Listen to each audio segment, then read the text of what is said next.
आदमी ने अपना हाथ एक अदृश्य फ्लोरोसेंट पानी में डाला और मेज पर एक स्माइली बना दी। फिर जब उसने उस पर यूवी लाइट डाली तो वो चेहरा साफ दिखने लगा। उसे लगा कि ये तरीका सही है, तो उसने तुरंत एक पुराना सिक्का लिया जिसकी काफी कीमत थी, उस पानी में डुबोया और बिना नाम बताए उसे लोकल म्यूजियम के डायरेक्टर को भेज दिया। जब क्यूरेटर को वो सिक्के मिले तो उसने उन्हें वहीं नहीं छोड़ा बल्कि खोल कर देखने लगी। उसे इस बात का बिल्कुल अंदाजा नहीं था कि जैसे ही वो सिक्कों को छूती है वो केज के एक प्लान में फंसती जा रही है। इसके बाद केज के कुछ साथी म्यूजियम पहुँचे और उन्होंने ऐसे दिखाया कि वो बस रैंडम आर्ट फैक्ट्स की फोटोज ले रहे हैं, लेकिन असल में वो एक लेजर पेन का इस्तेमाल कर रहे थे जो डिस्प्ले केस के नीचे एक्टिवेट होता है। उस केस में अमेरिकी स्वतंत्रता की घोषणा रखी थी। उन्होंने ऐसा इसलिए किया ताकि वो डॉक्यूमेंट एक सुरक्षित अंडरग्राउंड जगह पर ट्रांसफर हो जाए और अलार्म बजने लगे जैसा उम्मीद थी। जैसे ही क्यूरेटर को डिस्प्ले केस से अलार्म सुनाई दिया वो तुरंत अंडरग्राउंड वॉल्ट की तरफ गई, ये देखने के लिए कि सब ठीक है या नहीं। लेकिन उसे ये नहीं पता था कि जब उसने पासवर्ड डाला तब उसके हाथों पर लगा फ्लोरोसेंट पाउडर कीबोर्ड पर चिपक गया था। इसके बाद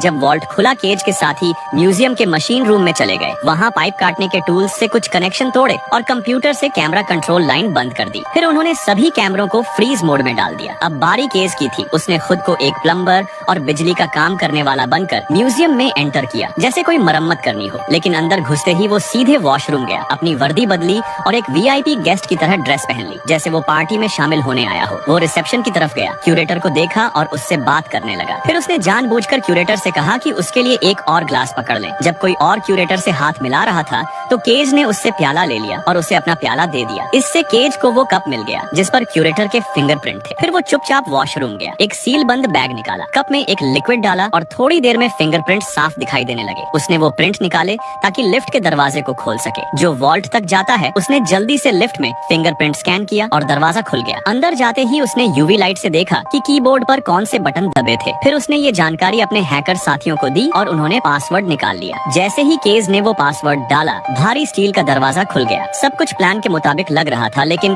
तभी बाहर नजर रखने वाले उसके साथी से संपर्क टूट गया। केज थोड़ा परेशान हो गया। उसने जल्दी से डॉक्यूमेंट का फ्रेम उठाया और वहाँ से निकलने की तैयारी करने लगा। लेकिन तभी उसकी मुलाकात एक ऐसे व्यक्ति से हुई जो पहले उसका साथी था लेकिन अब दुश्मन बन गया था। असल में उस ग्रुप को भी वही डॉक्यूमेंट चाहिए था क्योंकि उनके पास ज्यादा लोग थे। तो केज ने खुद को लिफ्ट में छुपा लिया। उसने वही डॉक्यूमेंट को फ्रेम से निकाला और उसे अपने पास रख लिया और धीरे से म्यूजियम से निकल गया। इस दौरान एक सीनियर ने केज के बर्ताव को नोटिस किया और उसने उसे रुक के मुताबिक लग रहा था, लेकिन तभी बाहर नजर रखने वाले उसके साथी से संपर्क टूट गया। केज थोड़ा परेशान हो गया। उसने जल्दी से डॉक्यूमेंट का फ्रेम उठाया और वहाँ से निकलने की तैयारी करने लगा। लेकिन तभी उसकी मुलाकात एक ऐसे व्यक्ति से हुई जो पहले उसका साथी था लेकिन अब दुश्मन बन गया था। असल में उस ग्रुप को भी वही डॉक्यूमेंट चाहिए था क्योंकि उनके पास ज्यादा लोग थे। तो केज ने खुद को लिफ्ट में छुपा लिया। उसने वही डॉक्यूमेंट को फ्रेम से निकाला और उसे अपने